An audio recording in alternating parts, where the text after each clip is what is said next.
This is Orson Welles, speaking from London.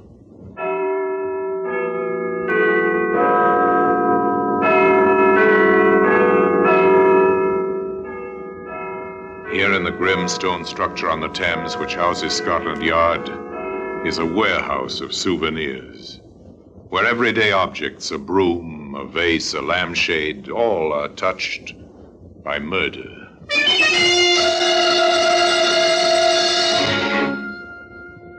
Now, this tan shoe, it's a brogue, good leather, expensive make, but the dark stain near the heel wasn't put there by the manufacturer. A tan shoe, sir. Left foot. What do you make of this stain? It looks to me like blood.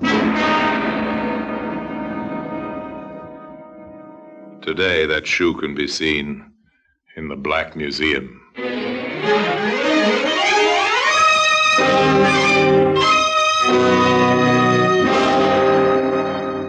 From the annals of the Criminal Investigation Department of the London Police, we bring you the dramatic stories of the crimes recorded by the objects in Scotland Yard's Gallery of Death, the Black Museum.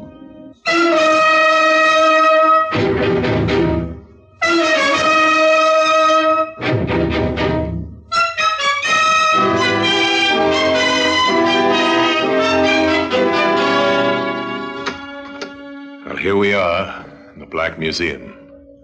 Scotland Yard's Museum of Murder. Here lies death, violent, unexpected death. Here in the objects that line the shelves and fill the room are the stories of murder. Here's a birthday card. To Margaret, with love. A present went with the card, of course. The present was death. This glass. A man was drinking from it when he died, most unnaturally. The glass fell from his hands. The murderer jumped forward instinctively to catch it. He caught it and left a fingerprint that sent him to the gallows. Here we are. Here's the tan shoe. A left foot shoe. The darkish stain near the heel, inside and out, couldn't be disguised with polish. But there was no stain on it that morning of May the 20th, 1930, when the two men, one wearing this particular shoe, walked along the platform at Newcastle Station. It was a few minutes before train time, as they made their way along the platform.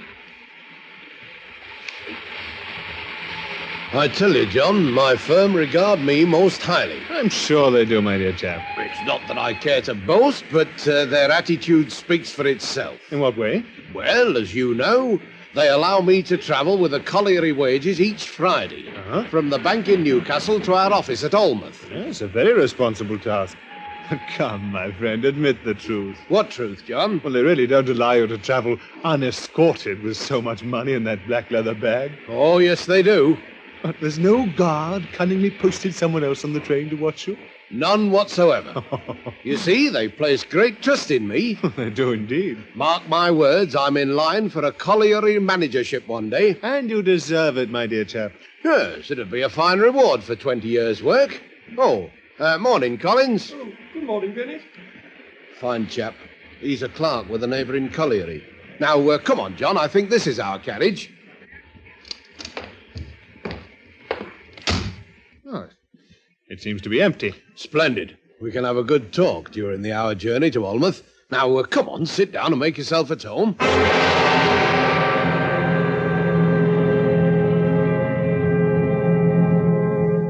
And with these few words, the friends smilingly took their places in the empty railway carriage. It was quite a change for Mr. Bennet to have someone to talk to on his usually lonely courier service.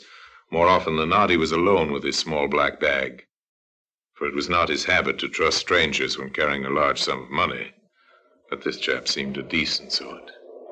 And, John, you simply must come home to dinner and meet the wife. Oh, that will be very nice, old chap. That's good. Well, shall we say Friday night? Delighted. Yes, a very decent sort. Bennet didn't take easily to people, but this chap seemed to be his kind. He'd only met him in Newcastle a week ago, but he'd warmed to him at once, and in a way he did with few people. And so the train sped along the northeastern line. Heaton, Stannington, Morpeth. Small station stops along the line. At Morpeth, the train took up water. Few people got out to stretch their legs. Some passed through the barrier and gave up their tickets. Among them was a man in a grey overcoat. Tickets, please. Tickets, please. There you are. Say, your tickets for Almost. Oh, yes, I've changed my mind. I'm getting off here, thank you. Richard, tickets, please. 4 minutes later, the train left Morpeth and went on its way to Almouth. There the passengers alighted. The journey was over. A porter then proceeded to clean the train, as was usual. But in one of the empty carriages, he made a gruesome discovery.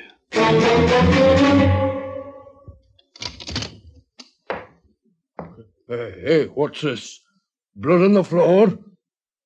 A stream of blood running from under the seat. He bent down to look and found the carriage not so empty as he'd imagined. Help! Please! Somebody's been murdered!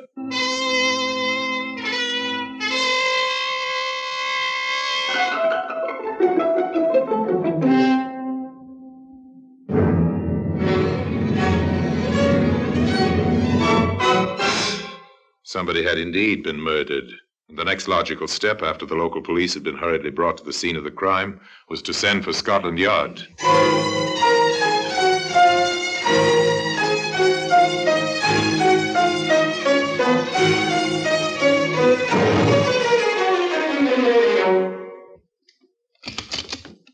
Inspector Morton, sir, from Scotland Yard. Oh, Inspector, come in. Glad to renew your acquaintance. Aye, sir. Thank you, Sergeant. That'll be all. Yes, sir. Sit down. Well, in answer to your question, I'm worried. You said worried. About the murder, sir? Yes. They all come to the chief constable of the county. Who? The railways, telling me that no one will travel by train unless the killer's caught. I see their point. Yeah, but that's only one of them.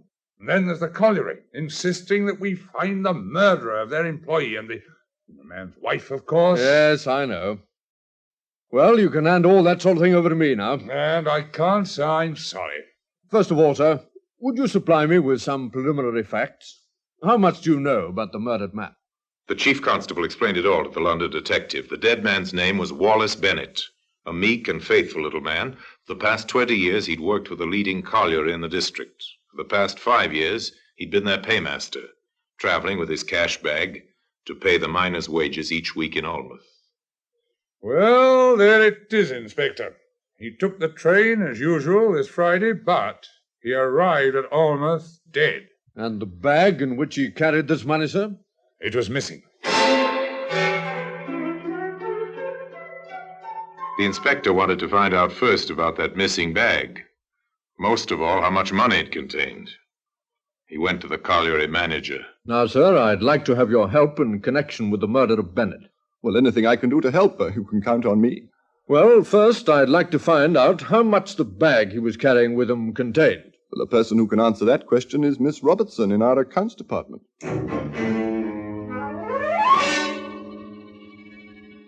Well, Miss Robertson, I expect you have a record of the amount that Mr. Bennett drew from the bank on the morning of his death. Oh, yes, Inspector.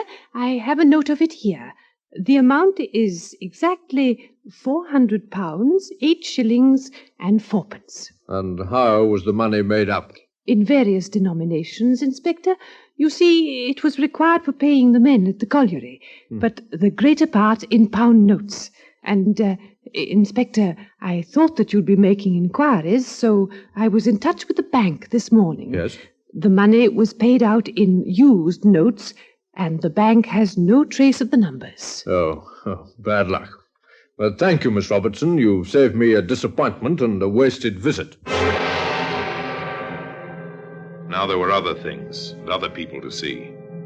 Among them, the doctor. Yes, Inspector. I was called in by the local police when the body was discovered. And what did you determine as the cause of death, Doctor? There were 4 bullets in the body, one of which entered the left lung and one the heart. Yes? The other 2 were lodged in the brain. Our killer took no chances. None at all. The skull was also fractured by a heavy blow, such as might be made by the butt of a revolver. I see. Oh, thank you, Doctor. The motive was clear enough. Robbery. Somewhere was a bag and £400. And there also was a murderer. But where? Who was it? Morton found it hard those first few days. Hard because there were no leads. There was a body, a missing cash bag, and 4 bullets. That was all. The bullets were duly tested and traced.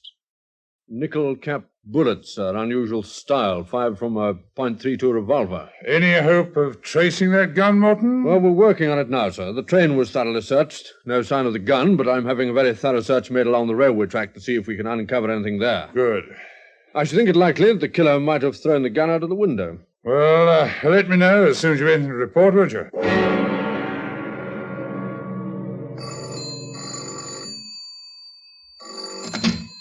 Inspector Morton. What's that? You found a gun. All right, send it along as quickly as possible and we'll have it examined by the experts. Yes, sir. It's the murder weapon, all right. I've compared it with the bullets, and they were fired from this same revolver. I suppose there's no means of identification on the revolver. Number removed and all the usual precautions? Oh, no, sir. The number can be distinguished. What's more, I've made inquiries, and we've traced the owner. Good. Sounds a little too simple, though. Where is the owner? Well, he's a foreign gentleman, sir, living here in Newcastle. They are getting hold of him now. Now, Mr. Rossini, I want you to identify this revolver. According to the gun license, it's one that belongs to you. Let me see. Yes, that's my revolver, all right. Oh, I can't tell you how grateful I am to you, Inspector, for getting it back. Oh, my wife will be pleased. I never expected to see it again. You mean it was stolen? Yes, over 3 months ago. I must phone my wife and tell her it's back. Oh, she was so upset, poor Annunziata. You see, my house was burgled, and this was missing, among other things. I reported it to the local police. I see. Just one other question, Mr. Rossini. Can you give me some indication of your movements during the last 7 days? Oh, that's very simple, Inspector. I only arrived home this morning on a business trip from the continent. You see, I've been in Paris for the last fortnight, but please don't let my wife know that. If you want any witnesses, that's very easy. I've been working in the Paris office of my company all the time. Don't be suspicious of me, you know. All right, Mr. Rossini. Just as a matter of routine, we'll check your statement, but I don't think we'll need to see you again. Dead ends. Wherever they looked, dead ends.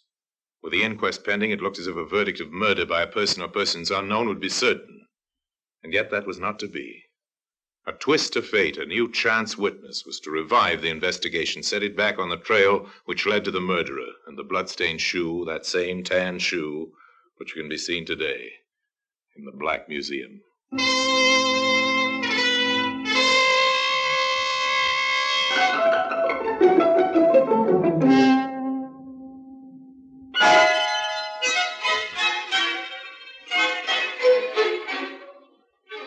The witness came in on the third day, the morning after the funeral. He was a short, dark-haired man whose name was Collins. He asked to see the inspector in charge of the case. Come in here, Mr. Collins. We can talk without interruption. Oh, thank you, Inspector. Now, what was it you wished to see me about? Well, about Bennett, about his murder. Yes? I met him on Newcastle Station that morning before he boarded the train. You saw him, then? Was he carrying his cash bag? Yes, he was. I've seen Bennett travel down to Alnmouth every Friday for years, but this morning I particularly noticed him because... Why? Because he usually traveled alone. Wasn't he alone last Friday? No, he had someone with him. They were walking along the station together. I saw them get into the same compartment. Now, for the first time, Bennett's train companion entered the case. Inspector Morton wanted to know more, a lot more. Was the man a friend of Bennett's? Did he, Collins, know him? No, I didn't know the man, Inspector. He was a stranger to me. Then it'd sound like he'd be a close friend of Bennett. I think so. Of course, his wife, widow, would be the one to tell you about that. I'll check with her. Now, Mr. Collins, you've been very helpful, but can you help a little more? Yes, how, Inspector? Can you give me a description of this man? Well, I noticed he was shortish, about my height. That's 5'7". Yes. Anything else? He was fair, small moustache. Good. And his clothes? He was wearing a grey overcoat, a grey soft felt hat, and a dark grey suit. At least, I could see his dark grey trousers, a red tie, I think. Oh, yes, and tan brogue shoes. You're very observant, Mr. Collins. Did you by any chance notice when he left the train? Yes, at Morpeth. You're sure of that? Certain. I got out to stretch my legs when the train took up water there. I saw him go through the barrier and give up his ticket. Out of the blue, a witness and a lead at last. It happens that way. A person remembers some incident, some unusual detail, and the trail begins.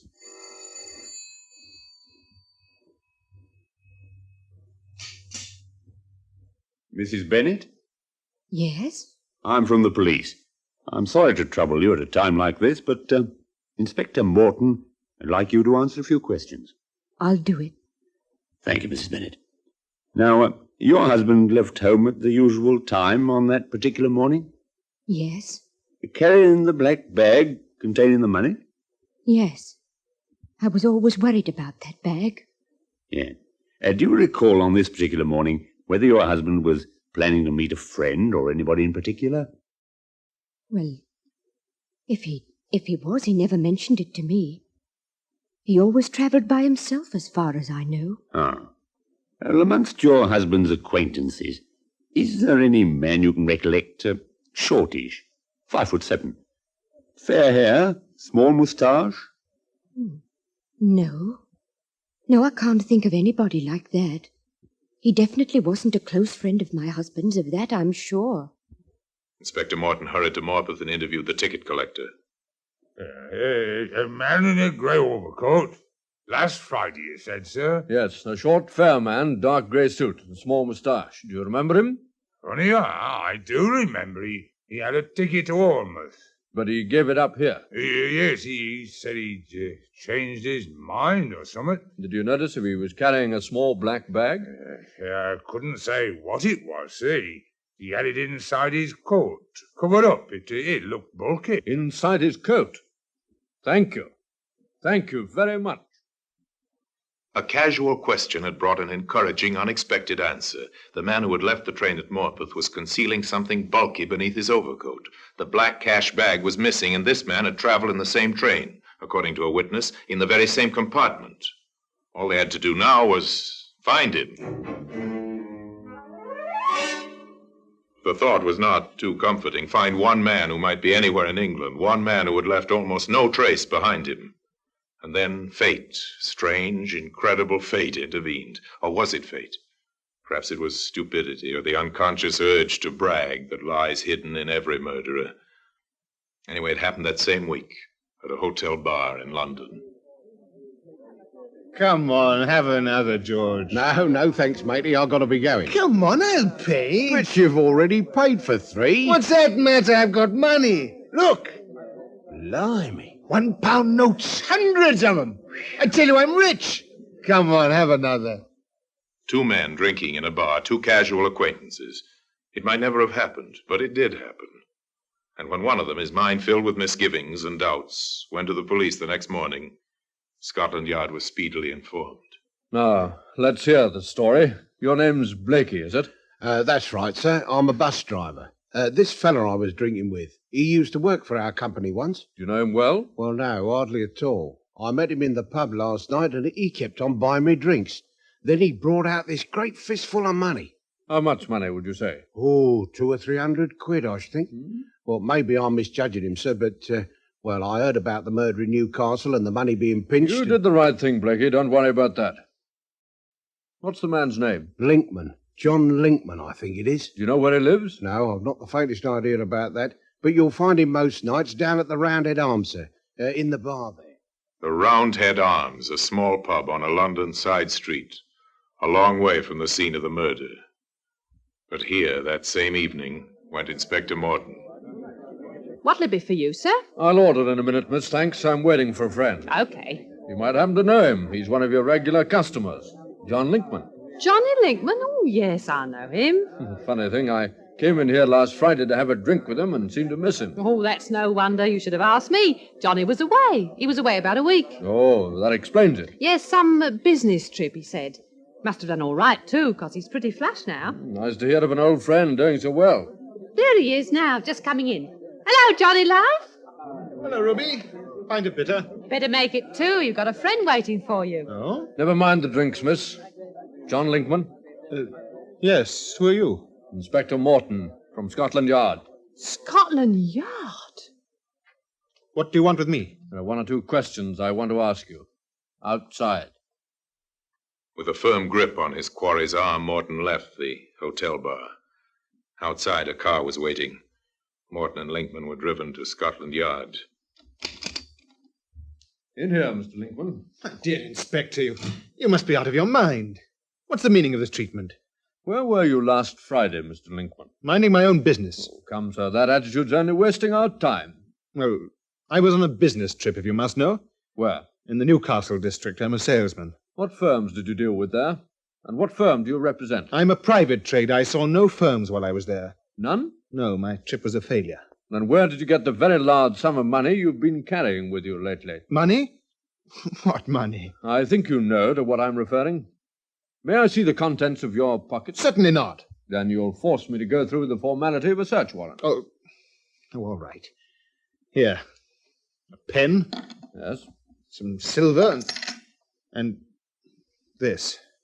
£1 notes. At a guess, about 300 of them. Linkman was held in custody. Meanwhile, Morton and a sergeant went to search his home. I'm sorry, ma'am, but we have a search warrant. Shall I start on the bedroom, sir? Yes, Sergeant. But what has my husband done? Why are you here? We're just making a preliminary investigation, ma'am. There's no cause for alarm yet. They searched the bedroom, the cramped lounge room with its fading wallpaper, the bathroom, the kitchen, pursued and harassed by a distraught Mrs. Linkman. Then, in the second bedroom. What has he done, Inspector? You've got to tell me. I'm sorry. There's nothing I can tell you yet, Mrs. Linkman. This is awful. Awful. I've got something, Inspector. A tan shoe, sir. Left foot. What do you make of this stain? It looks to me like blood. We'll take it back with us and have it tested. In the laboratory at Scotland Yard, they found out it was blood. The bank in Newcastle identified the notes. In a police lineup, Collins identified Linkman as the man who had shared a compartment with Bennett that fatal Friday morning. And then the game was up. Well, Mr. Linkman, have you anything to say? This is all a ridiculous mistake. I can explain everything. Can you explain this? Why, yes. You must have found it in my flat. It's one of my shoes. And can you explain this stain? Here, just by the toe cap. Somebody seems to have been trying to cover it with shoe polish, not very successfully, I'm afraid. Oh, come along, Mr. Linkman. Can you explain that? I've never noticed the stain before. It's probably some oil or something. No, Mr. Linkman, it's not oil. I have the laboratory report here. It's a blood stain. All right, you know everything, don't you? Not everything, Mr. Linkman, but enough. Would you like to make a statement now? Very well. I'm glad it's over. Glad I can tell somebody the truth at last. Confronted with all this and the evidence of the stain on the shoe he'd vainly tried to cover up with shoe polish, Linkman confessed to his crime. And today that same shoe can be seen occupying a place in the Black Museum.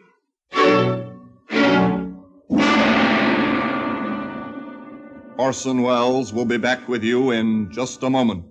The trial was held at Newcastle, with an eminent counsel retained to defend the prisoner, but inevitably the sordid details of the crime emerged.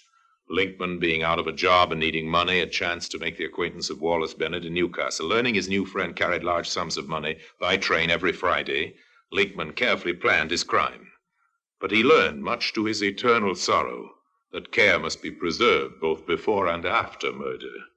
A moment's lapse, a few drinks, and it meant the 13 steps and the rope one morning not long afterwards. As the Lord Justice said in sentencing the prisoner, the scales of justice are now balanced. And now until we meet next time in the same place and I tell you another story about the Black Museum, I remain as always, obediently yours.